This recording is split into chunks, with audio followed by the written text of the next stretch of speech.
Hi, Tim from Portalupi Winery, winemaker.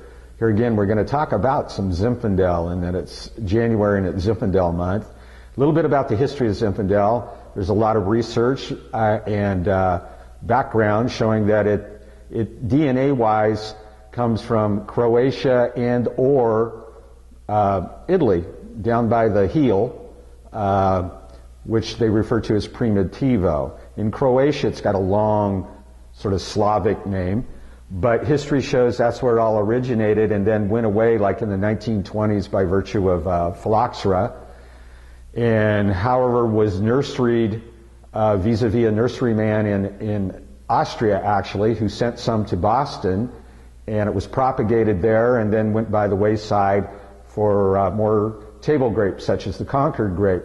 However, some of the immigrants brought it over, Italian immigrants primarily from the East Coast and from Italy, and planted it in the Sierra foothills primarily. And there's still some issue as whether it's some hybrid of those Croatian and or Italian DNA Zinfandel-like wines that went through a number of variations in names, Zarish and Zinfandel before it was Zinfandel.